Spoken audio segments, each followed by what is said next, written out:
साक्षी और आप देख रहे हैं SPN 9 न्यूज। आज मेरे साथ है मोहम्मद आसिफ, जिनका हम स्वागत करना चाहेंगे अपने प्रोग्राम में, और उसी के साथ जिस पर हम चर्चा करेंगे उसके बारे में भी हम बात करेंगे। तो सबसे पहले मैं आपको मुद्दा बता दूं कि मुद्दा होगा बीजेपी और किसानों का। जी हाँ, ये मुद्दा लगातार चर्चा में रहा है और कभी इसके बीच में जो भी चर्चाएं हैं वो रुक नहीं रही हैं, लगातार चलती जा रही हैं। ऐसा क्या बीजेपी लगातार किसानों के साथ कर रही है, या किसान ऐसा क्यों इतना इल्जाम बीजेपी पर बार बार लगा रहे हैं? क्या अभी भी कोई ऐसी मांग रह गई है बीजेपी से किसानों की जो थमने का नाम नहीं ले रही? लगातार किसानों के नेता राकेश टिकैत बीजेपी को धमकी दिए जा रहे हैं किसी न किसी बात को लेकर। ऐसा क्यों हो रहा है? क्यों इतनी दिक्कतें फिर से निकल कर आ रही हैं? क्यों बार बार आंदोलन का जो धमकी है वो बीच में आ जाता है? इन सब मुद्दों पर आज हम बात करेंगे। हमारे साथ आसिफ जी हैं, उनसे हम इन सभी के सवाल जानेंगे, रिप्लाई इन सब के आंसर जानेंगे कि आखिर मुद्दा है क्या।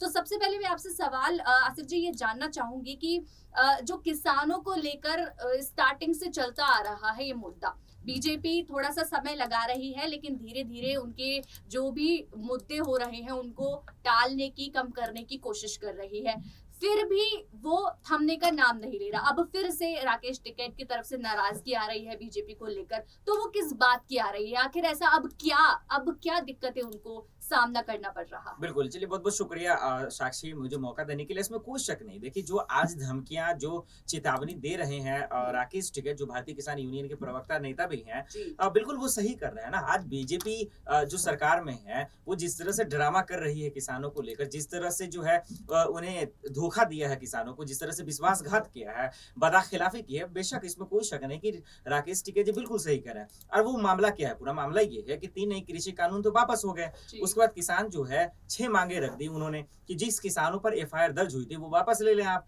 पराली जलाने का मामला था, बिजली बिल का मामला था, और जो है ये एमएसपी पे कानून का मामला था। तो आप दे क्यों नहीं देते? क्योंकि आपने तो बोल दिया था कि हम मांगे पूरी कर देंगे।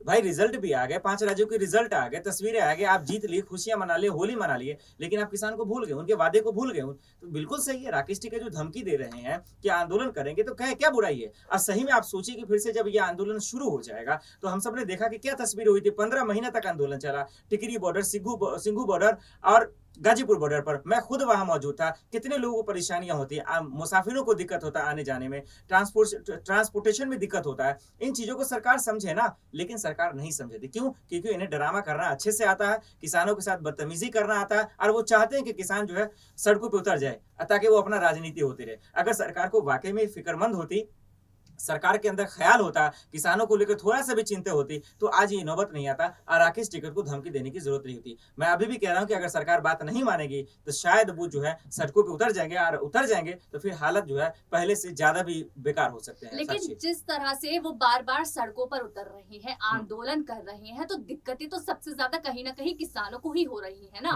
उनके परिवार को हो रही है और आम जनता को भी हो रही है। जिस तरह से बार बार बॉर्डर बंद हो जाते हैं और वहां पर काफी ऐसी चीजें भी होती हैं कि एक दूसरे में विवाद होना स्टार्ट हो जाता है, किसी के एक्सीडेंट हो रहे हैं, किसी की जान जा रही है, तो इतनी सारी दिक्कतें कहीं ना कहीं किसानों को भी हो रही है। सिर्फ आंदोलन से तो प्रॉब्लम नहीं सॉल्व होती ना। अगर वो नेता वहां पर बने हैं तो किसी मांग के लिए बने हैं, सिर्फ आंदोलन की धमकी देने से क्या होता है? आप क्योंकि टाइम लगा, लेकिन उन्होंने वो कृषि कानून वापस भी लिए, अभी आगे और मांग है, समय थोड़ा सा लगता है, यहाँ पर भी लगता है, और अगर और कोई पार्टी भी होती और कोई सरकार भी होती तो कहीं ना कहीं उसमें भी टाइम लगता। लेकिन सिर्फ क्या यही एक तरीका है अपनी बात मनवाने का, अपनी मांग को पूरा करवाने का? क्या और कोई तरीका वो नहीं तैयार कर सकते? जिस तरह से राकेश टिकैत ने भी जब उनकी शुरुआत थी, अब उन्होंने ये निर्णय लिया एक नेता बनने का और एक किसानों के लिए अपना जो है जो भी मांग है। जी मैं ये समझाना ये चाहता हूँ ना, एक शब्द है बहुत प्यारा सा उर्दू वर्ड में, गुरूर, इंग्लिश में ईगो कहते हैं, हिंदी में अहंकार कहते हैं। ये चीज ना इंसान को डुबा देता है, और वही चीज 2014 के बाद ना बीजेपी सरकार में आ गई है। उनके पास अहंकार इतना है ना, किसी की परेशानी दिखती ही नहीं है। आज बीजेपी सरकार के पास ईगो इतना है कि किसी की मुसीबतें दिखती नहीं है। अगर उन्हें दिखती ना, तो आज जो किसान आंदोलन में बैठे को मजबूर हो रहे हैं, या जो 15 महीने ठिठुरती हुई ठंड में कितनी धूपें होती हैं, उस 41 से 50 के टेम्परेचर में किस तरह से धूप पे बैठे हुए थे, वो हमने देखा क्योंकि हम उसको कवर कर रहे थे। तो अगर वाकई में फिक्रमंद होती तो शायद वो जो है आज उन्हें बैठने की नौबत नहीं होती। लेकिन आज अहंकार में सरकार जो है उनको दिखाई नहीं दिया, किसानों को मजबूरन बैठना पड़ता है। देखिए मैम, किसी को शौक नहीं होता कि आके वो सड़कों पे बैठे और जो है धूप में जलते रहें। आपको भी शौक नहीं होगा, एक दिन बैठेंगी तो समझ में आ जाएगा कि क्या होता है। तो बीजेपी को एक्चुअल में क्या है कि वो चाह ही रही थी कि इस तरह से किसान परेशान हो। कितने किसान, हमारे 700 से ज्यादा किसान शहीद हो गए। सोचिए उसके परिवार पे क्या असर पड़ता होगा। उनके अभी तक मुआवजा नहीं दिया गया। लखीमपुर में 4 किसानों पे जो है गाड़ी चला दिया गया। आज तक उनके मुआवजा नहीं मिला है, उन्हें इंसाफ नहीं मिला और उनके जो मुख्य आरोपी आज बाहर घूम रहे हैं।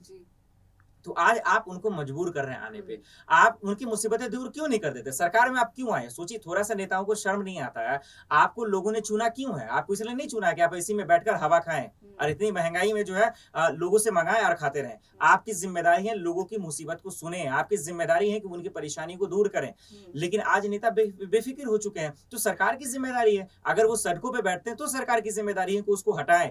लोकतंत्र में जब सरकार बात न माने, जब सरकार नजरअंदाज करने लगे, जब सरकार अपने ईगो पे आ जाए, तो एक रास्ता यही है लोकतंत्र में। संविधान हमें हक देता है कि आप प्रोटेस्ट कीजिए, प्रदर्शन कीजिए, धरना दीजिए, सरकार को झुकाइए। और झुकाने का किसानों ने काम किया। आज मैं किसानों को सलाम करता हूं कि आज उन्होंने झुका दिया एक ऐसी अहंकार सरकार को जो कहती थी कि 3 नई कृषि कानून में लूंगा ही नहीं वापस। लेकिन देखिए लेना पड़ा। अब किस लिए लेना पड़ा? चुनाव के डर से लेना पड़ा, क्योंकि फिक्र हो गया कि हार जाएंगे यूपी तो फिर दिल्ली में भी बैठना मुश्किल हो जाएगा।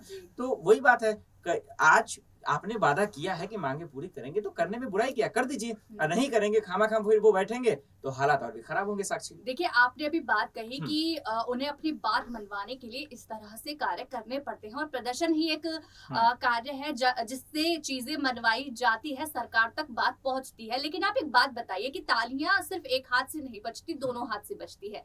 ऐसा नहीं है कि किसानों के साथ उस वक्त आपने अत्याचार जो गिनवाया वो ठीक था, अत्याचार हुआ था, ये बात बिल्कुल सच है।